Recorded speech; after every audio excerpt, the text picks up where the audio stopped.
The more we experience being in social situations without alcohol, the less anxious we will become over time, because I've done this before. I remember I did this just a week ago, right? But it takes time and it can be extraordinarily uncomfortable. And sometimes people need to do it in slightly different ways. Welcome back to Mental Note's second half of a two-part episode on substance use disorder with Leah Young. Hi, everybody. I'm Leah Young, and I am the clinical manager for the substance-related and addictive disorders at ERC and Pathlight. If you missed out on our last episode, you can easily find it in your podcast feed or by clicking the link in this episode's show notes. You don't necessarily need to listen to part 1 to understand part 2. However, you may want to pull it up if you're trying to figure out whether or not you have a substance use issue. Today, on the other hand, is all about what to do once you realize you have a problem with substances or addictive behaviors. This episode answers the question, how do I make an effective change? We'll discuss topics like different strategies for ending destructive behaviors, how to develop boundaries to enable healthier behaviors, and easy ways to measure the success of your approach. You're listening to Mental Note Podcast. I'm Ellie Pike.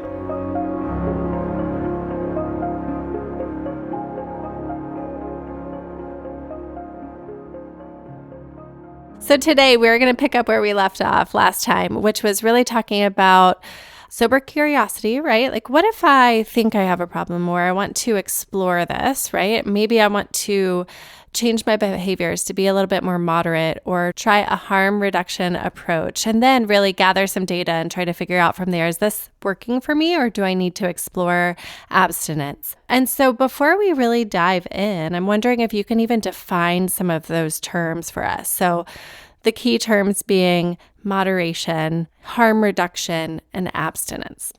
So I think about, moderation, that's kind of vague, right? Which might be the reason that you're asking, because what does that mean? Moderation, I don't think that there's a prescription. I'm using air quotes, everybody. There's a prescription for it saying, well, it's this many drinks per day, per week, per whatever. Certainly, within reason, we can kind of outline that based on how we know the liver operates. If I'm talking about alcohol, for example, we're talking about spending. Is that going to depend on somebody's wealth? Is it solely about how much money I spend, or is it about other aspects of my spending that causes distress? So it gets tricky. So I think my answer for moderation is it's probably going to depend on the person within reason, right? Like there are certain things that certainly, we know there's some good research that came out of 2022 in terms of daily drinking. When we get to like 3, 4 more drinks per day, it does start to decrease gray and white matter in the brain. And so really understanding, like certainly there are going to be some benchmarks or guidelines, but unless we're crossing those, I'm not as concerned about them. So moderation could mean reducing how much I'm using when I use, reducing how frequently I use when I use, or engage. I'm saying use, and I also mean engagement in behaviors. And it might also refer to like circumstances under which I will allow myself to use or engage in the behaviors. I have some people who, when they use alone, there is no off switch. But when they use and they're with their friends, they absolutely can control it just fine. And so I've had some people say, well, what I need to do is I need to stop using alone. I need to get it out of the house so it's just not even an option. And I will only use when I'm with my friends. And then they kind of put some parameters around that use. And then, and we'll talk about this, a quick activity I think that could be helpful for folks in a little bit, Ellie. And this is part of that. It is determining, is that working for me or not? Like we need to implement the plan and then see how it goes. And what are my indicators telling me that that works? Harm reduction would, it might be swapping out one substance or behavior for another. If one feels like the lesser of two evils, I don't like to put substances and behaviors on a hierarchy, acting like one is better to use than another, because if it's causing a problem, it's a problem. It doesn't matter to me if it's something someone considers a harder drug or a, quote, worse behavior. In any case, that harm reduction piece, there's also some validity to it, because would I rather somebody use a substance that's less problematic for them, maybe puts less pressure on their organs, right? Or doesn't impact the organs that are maybe there's a biological issue. Like if I have a, heart disease runs in my family, maybe, I swap out from one substance to another because this one is less, it gets tricky. Harm reduction is tricky because there's this fine line, I think, between the truth of this is better for me than that was, and for lack of a better term, excuse making. So I think we have to be really careful with that. And it's something, if we're going to engage in harm reduction, we have to continually revisit it and say, is this working for me? Or have I just kind of shifted one problem for another? And in some cases, it does work really well for folks, and in others, it doesn't. Well, and the other piece of harm reduction that comes to mind is that it really also depends on what someone's definition of harm is, right? If it's like a social harm, a biological, physical harm, a mental, an impact on mental health. Yeah. There's so many types of harm. So when we talk harm reduction, it also, to me, seems like it could feel like whack-a-mole a little bit. Like you whack one down, something else is going to pop up. So it becomes really hard just to think of it as going from a 10 to an 8 is better than a 10 because it's so complex. And I want to acknowledge that harm reduction has saved people's lives. I'm not bashing it by any means. And it actually took me a while to recognize and understand that. And I think something you said before about how it doesn't, moderation and abstinence, for example, they don't need to be fighting each other, and neither does harm reduction or whatever you want to call it. Again, it's figuring out what's best for that person. And sometimes we have to do things.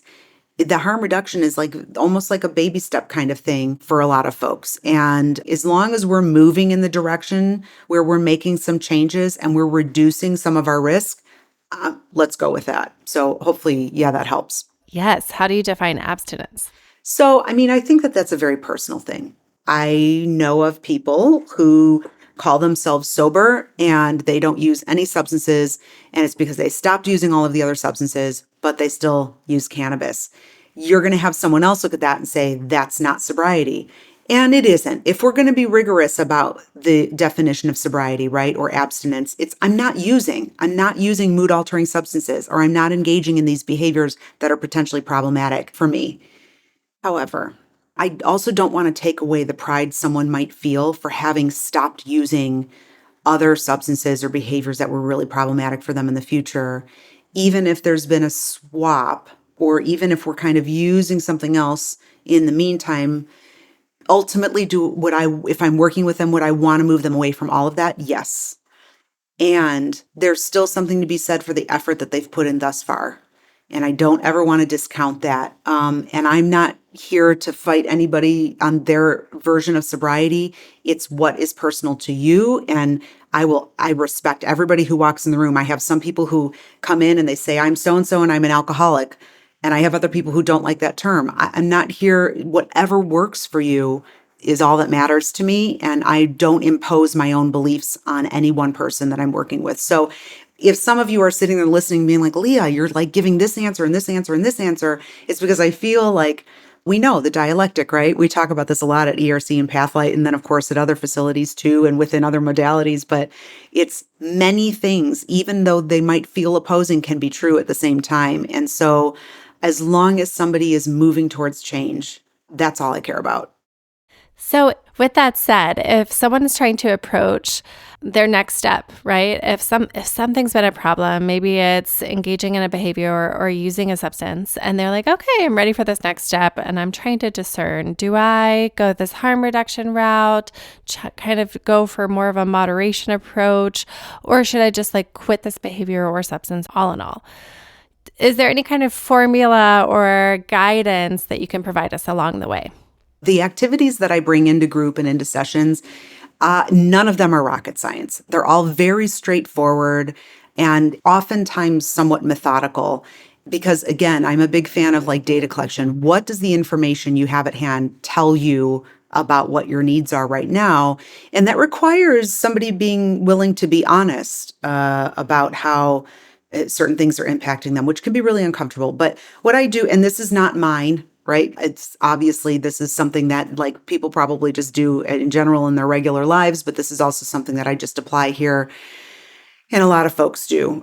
Essentially, what I have folks do is I have them start 4 steps for me. So I start by having folks get very detailed and explicit. about, let's say they want to be able to moderate what they'd like their use to look like, right? So they might say, I only want to drink Friday or Saturday nights. So one night a week, only on the weekend. I won't drink during the day and I won't drink during the weekdays. I'm going to cap myself at one drink per hour, but no more than 3 drinks over the night, whatever, right? And so we've got a quantity and we've got a frequency. I have folks take a look at their intentions. So I actually had one patient in particular who intention was one of the most important pieces for her, because if she was in a negative headspace, if you will, if she went out with her friends, all bets were off. If she was in a good mood, she could stick to her plan. So she would make plans with her friends and get to Friday, for example, have like a really tough day emotionally and whatever, and say, I said I was going to go out and drink with my girlfriends tonight, but I can't because I know where this will lead for me tonight. And then other weeks, she's doing great and it would be a fun social thing for her and she wouldn't overuse. So intention can be a really helpful aspect to take a look at. For some people, it might be about defining specifically time of day or time frames that we are allowing ourselves to use or engage in. It might also be like who we're with. It might be method of use, just getting really specific and detailed with what this needs to look like. The second question that we would ask ourselves is basically the flip side of that coin. And what we already answered is going to inform this second question. So, what are the things that tell me that I'm not abiding by my plan? Right? So, these are our red flags and our yellow flags. Our red flags would be bottom line, if I do this, this tells me this is a no-go. So the example of somebody, who when I drink alone or when I smoke weed alone, I have no off switch. When I'm with my friends, I'm able to be social and I keep it within these certain parameters and, nothing bad happens. And I don't feel bad about it and it's all acceptable. I'm not feeling sick, whatever. I actually had 2 separate patients over time have tried this where I can't have it in my house because if it's in my house, I'm going to use it, right? And I had another one who was not willing to get rid of her substances at her house because she said, well, what if friends come over? I want to be able to offer them something, right? So the one who had the substances still in her home, she found that after a couple weeks, she started to give herself permission to have a glass of wine here or there. And she was like, well, I think I just learned that I can't keep it in my house. So she got rid of it out of her house. She didn't choose to stop drinking. She just knew she needed to get out of her house. And then from there, she actually ended up being successful. My other patient who wasn't keeping it in her home found herself starting to purchase some on the way home from work, right? But the good news about not keeping it in the home is it did require her prefrontal cortex to kick in and say, really? Are you really going to do this? You're really going to stop at the store on the way home and buy some and then take it home with you and sneak it in? And oh, is that really what you're going to do? And it turned out that sometimes the answer was yes. She said, well, it looks like I simply can't drink. And she made a decision to stop. Now, there are a million other responses that we could have to these scenarios, but this is an example. So we again, it might be about my red flags, my yellow flags might be quantity, it might be my intention. I'm noticing that I'm using to numb or to cope. This is not a thing I wanted to do. That might be a yellow flag for someone. Yellow flags just tell us to kind of pump the brakes. Do I need to make a slight adjustment? Red flags are like, if I do this, I'm in trouble. So we answered these 2 questions. The third question is, and I think this is the part that a lot of people leave out, what will my plan be if I start ticking off my red or my yellow flags? So when you write out your plan for what I might do to address, should I tick off any of my red or yellow flags, throw everything at the wall, write everything down, even the things you think you wouldn't do, like check myself into inpatient rehab, write it down anyway. Because in those moments when we're distressed, when we're being faced with the possibility that I might not be able to moderate the way I'd like to, our brain's not going to go to the rehab thing, right? So writing it down as a reminder of, that is an option, can be really helpful. And the fourth thing that we do is we get an accountability buddy. Somebody we can share this with. I recommend it be a therapist or someone that we are not related to or friends with or in a relationship with. It doesn't mean we can't share with those people, but making them be the person who holds us accountable, sometimes we have to do, but if it can be avoided, I think that's important because then it can create like a hierarchy or like a policing thing that can create resentment on both ends. Also, sometimes people who mean well and want to help end up policing us in a way where if we try to change the plan, they go into panic mode and then we can't like adjust it according to our needs because they think we're really just trying to get away. And it can just get very sloppy. So I think it can be really helpful to make sure that we have an outpatient therapist or someone, a doc, that we share it with, and then they can check in with us about it.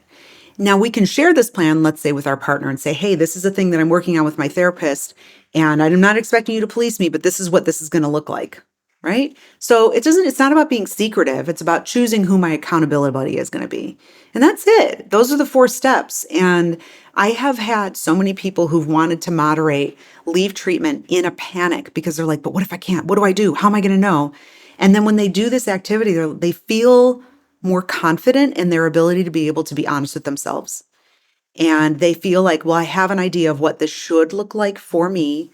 And I think it's important also to share with the accountability buddy because they can say, are you sure that this shouldn't be a red flag? And they can help us to kind of fine tune it. So that can be something that's really helpful. And like I said, it's very concrete. I'm a big fan of the concrete stuff. And we can also apply that activity to sobriety. Doesn't just have to be for moderation. It can be, what does my sobriety need to look like? I need to go to this many meetings a week. I'm going to get a sponsor. I'm going to, engage in fellowship or service work, or I'm using a lot of 12-step language, but whatever, meetings you're going to. It might be about, checking in with someone. It might be about medication compliance. It might be about, providing drug screens, for someone for accountability. Whatever that might be, we can do the same thing. And what are the red flags? If let's say I'm supposed to be going to 3 meetings a week and I've only been going to 1, that might be a red flag for me, right? I got rid of my last sponsor and I still haven't gotten one yet. That might be a red or a yellow flag for me. So we can apply this to sobriety as well. And I think that can be really helpful to help us kind of stay on track with an intention. I appreciate how you brought in concrete steps. And for me, as you were talking, I was taking notes because I was like, I've never seen this before. I'm going to take notes and try to follow along as if I'm listening to this episode. And so what I heard was like, create this plan. Like, what is my intention? And then define for me, okay, what are my red flags? Like, I'm really like falling off my own plan here. Or yellow flags, like, oh, maybe I should pay more attention. And then the last piece being really, what do I do if I notice I'm falling off of my plan and my own bandwagon I created for myself? What's my plan B? And having this accountability buddy, or I love how you say how do you say it? Accountability buddy? Accountability buddy. You should try to spell it. It's really fun to try to say. And so I'm not going to practice right now. Everyone would be laughing at me. So I love how you make it so concrete for something that can be so nuanced and so complicated. And it's not a one-size-fits-all solution for anyone. It's really up to everyone to decipher for themselves, like, this is my starting point.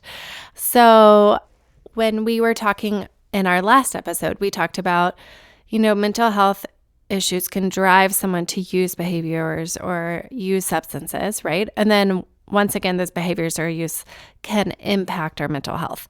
So if we were to take away the behaviors, to me, I'm like, oh, okay, that could also like let out a dam, right? Like all of a sudden these feelings come flooding or memories come flooding, right? And we have to know how to cope. And so to me, whether we're exploring harm reduction, moderation, or abstinence, that's the more important piece, is like, how do we also replace it with something that's actually helpful for our survival? So immediately I was thinking about my patients who come to residential treatment, right? And so now they don't have access to not only their, what we would call their maladaptive coping skills, which might be drinking, using, engaging in behaviors in a way that's addictive or problematic, but they're also taken away from some of their adaptive like ways of coping, which might be being able to go step outside on their balcony and grab a breath of fresh air when they're feeling overwhelmed, or having their pet snuggle with them, or their favorite blanket to curl up on the couch in, or just being able to pick up the phone and call a good friend, who makes them laugh. We can't do that in the middle of the day in residential treatment, right? Because you don't just have access to your phone any old time.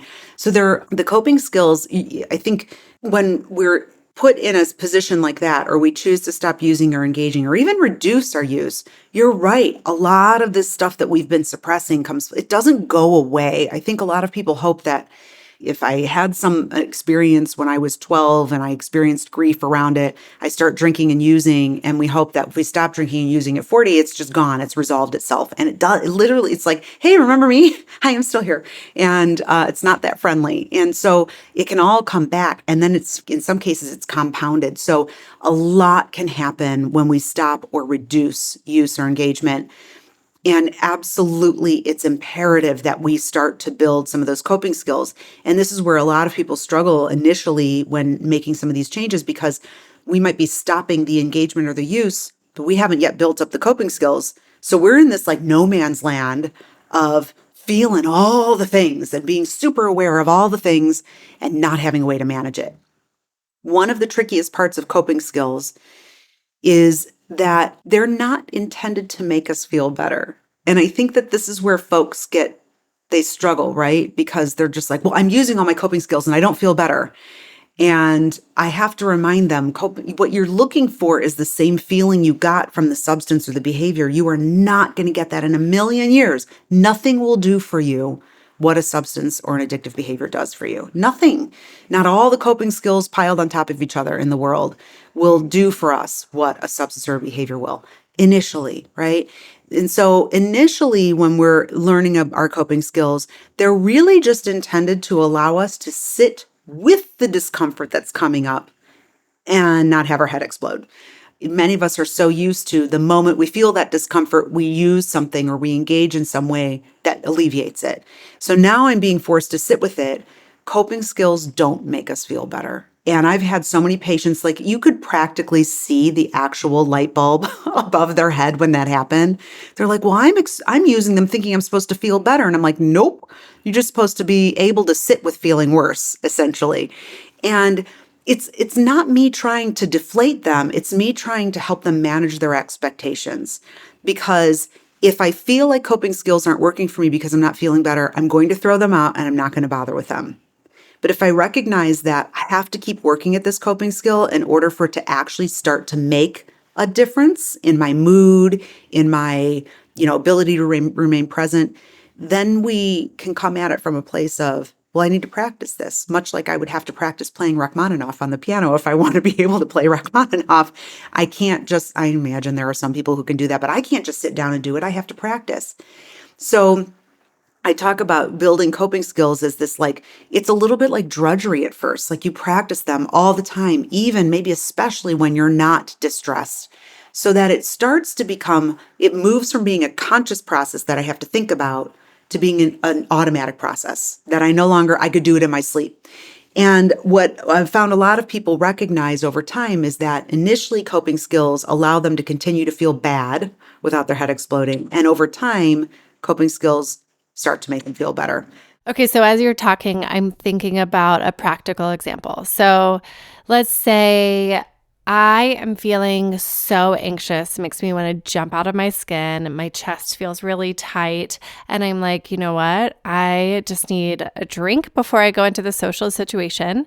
But that doesn't align with my plan I made for myself. I'm really trying not to drink, right? So instead, let me try this coping mechanism. I'm going to take deep breaths. So I'm going to breathe in for 4 counts, pause, breathe out for 4 counts. And instead of actually feeling like totally better, I'm like, no, my anxiety is still here and I'm actually feeling my anxiety now. And that doesn't feel good to me. So the way that you explained coping mechanisms, like in the short term, it doesn't maybe necessarily fix the problem. Like if anything, I might feel more discomfort because I'm actually allowing myself to feel the anxiety versus drinking and numbing it pretty quickly. So what could that potentially turn into if I were to keep practicing this coping skill or another one? What is the long-term vision? So the long-term vision, a lot of times our brain does a lot of pairing, right? So if I'm used to having a drink when I go into a social situation and I decide to stop doing that, my brain is going to be like, where's the thing that's supposed to go with this? These two things go together like peanut butter and jelly, right? And so if I'm no longer using the substance, let's say I take those deep breaths. First of all, that can be really helpful, and even though I know it can be hard, it can be helpful in kind of calming us a bit. But we're still aware of that anxiety. If I go in and do the social situation, even though I'm feeling anxious, every time I do that, I've just taught my brain. You've just created a new neural pathway, and I've taught my brain. Okay, so I can go in a social situation and not drink, right? Like at first, the brain doesn't quite get it. The more you do it, eventually the brain will start to pair not drinking with social situations. And honestly, the more we experience being in social situations without alcohol, the less anxious we will become over time, because I've done this before. I remember I did this just a week ago, right? And it becomes, again, this kind of automatic process that where now these two new things are paired together. But we're having to like hack our way through. It's almost like, I think of neural pathways that we create like, a path through the woods, right? And it's very, very beaten path, and everybody takes that path, and it's clear and you don't have to worry about any branches. But occasionally there's a little off the beaten path one that someone's taken. You can see a few broken branches, maybe a couple footsteps, but it's not beaten down yet. Well, if I start taking that one over time, the old one grows over. And this, doesn't ever totally go away. We might still think before we go into a social situation, wow, remember when I used to drink before this? But eventually that new neural pathway gets created, and we've now paired a new experience. We have to develop mastery. And this is essentially what that is. Every time I do the thing without throwing in my old maladaptive coping, I'm retraining my brain and I'm developing mastery over this new way of doing this. But it takes time, and it can be extraordinarily uncomfortable. And sometimes people need to do it in slightly different ways. Some people may be able to just pair a bunch of social situations without alcohol. Other people might need to take it in like what I would say like brave baby steps, right? Where it's not like you go to the work party where like 50 people are there for your first time not drinking. Like that might be way overwhelming for someone. And what's going to happen is we're going to inadvertently, potentially prove ourselves right. You see, I did need alcohol for this because this was unbearable. I couldn't even make it through without having a panic attack. So I might have to build and start small, right? Hanging out with a friend one-on-one without drinking. And then maybe I hang out with a couple of friends without drinking. And eventually I can work my way up to the bigger situation. We can choose to be brave, but we can't guarantee safety because there are so many things out of our control when it comes to safety. But I can choose to be brave in any instance, in any circumstances. And sometimes bravery means recognizing what is safe for me to do or not. And so I like the idea of something smaller, right? That sets me up for the potential for greater feelings of victory. And then we can continue to pair those things and move forward.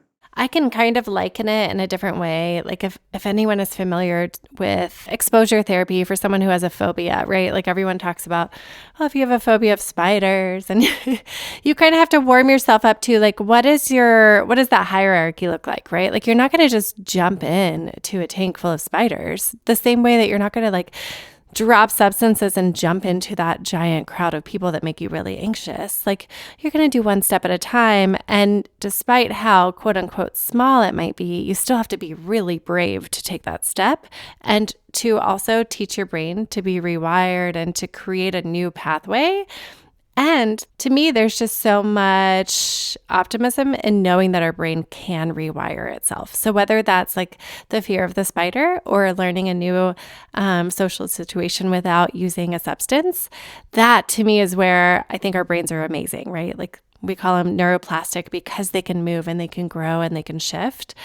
So the way you explained it to me, I think makes a lot of sense. And I know that for a lot of our listeners, they might be like, okay, yes, I am curious, or yes, I'm going to find that accountability buddy. And, I'm going to tap into some of these resources or maybe Google sober curiosity.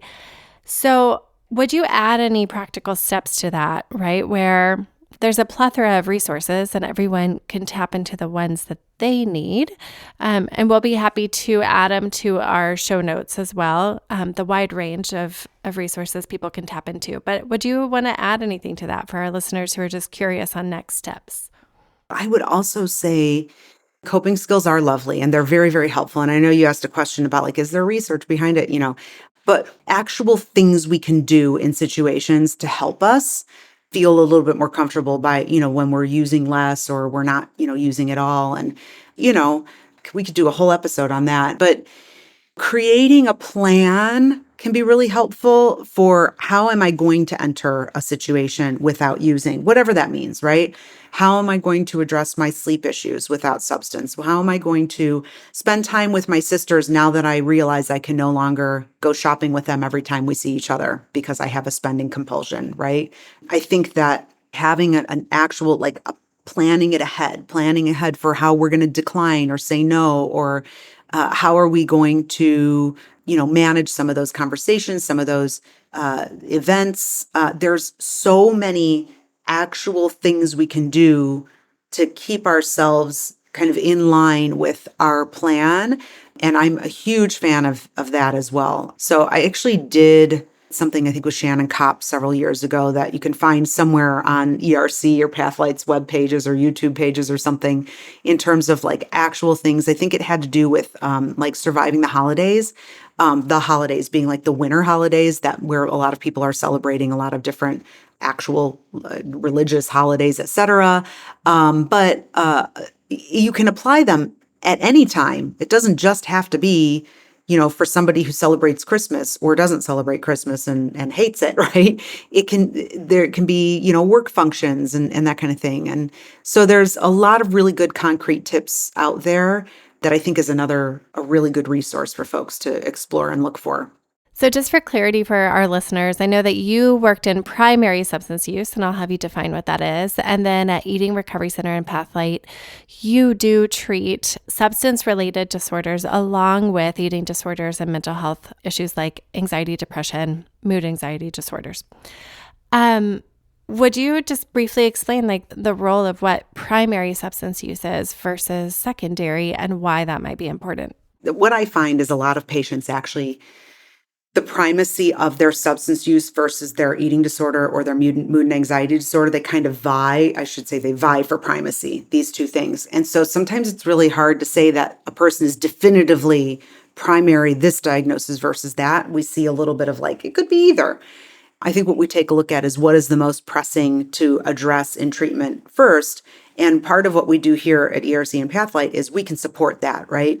We can support people who are choosing to be sober, who are choosing to explore their use versus, so I might have someone come in where their use it definitely isn't primary and it's creating some problems. Maybe it's interfering with their medication compliance or efficacy.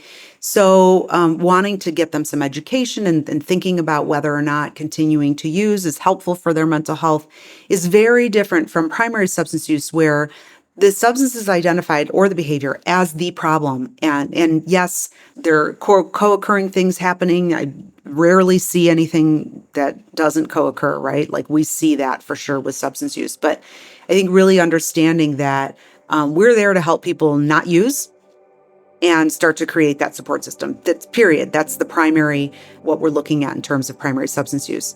We have just a wider range of, I think, intention at ERC and Pathlight, whereas, it's a bit more laser focused at primary substance use. Thank you so much, Leah. You really brought so much insight, so much knowledge to the table, and really some amazing self-exploratory questions that we can all ask ourselves and each other, and especially the word accountability buddy. I'm going to take that one with me. So thank you so much for your time. We will certainly link to so many of these resources in our show notes. And once again, if anyone's finishing this episode and is like, I need more, don't forget there was a first episode to this. So go back to the last episode as well. So thank you so much, and we'll talk to you soon. Thank you. Like Leah said, creating new neural pathways can be difficult and will take time. But that doesn't require you to suffer right now. I loved her practical advice of creating a path by asking yourself, how will I enter a situation without using? Make it as specific to your situation as you can, like, how will I go to sleep without using? How will I spend time with my friends without shopping? Or how will I decline a drink if I'm trying to stay sober? You can do so much right now to plan ahead and feel successful when faced with a challenging situation to use a behavior or a substance. As always, we have links to lots of resources in today's show notes, so don't forget to check those out. Thank you so much for listening to Mental Note Podcast. Our show is brought to you by Eating Recovery Center and Pathlight Mood and Anxiety Center. If you'd like to talk to a trained therapist about the substance-related addictive disorders program, please call them at 877-850-7199. If you need a free support group, check out eatingrecovery.com/support-groups and pathlightbh.com/support-groups. If you like our show, sign up for our e-newsletter and learn more about the people we interview at mentalnotepodcast.com. We'd also love it if you left us a review on iTunes. It helps others find our podcast. Mental Note is produced and hosted by me, Ellie Pike, edited by Carrie Daniels, and directed by Sam Pike. Till next time.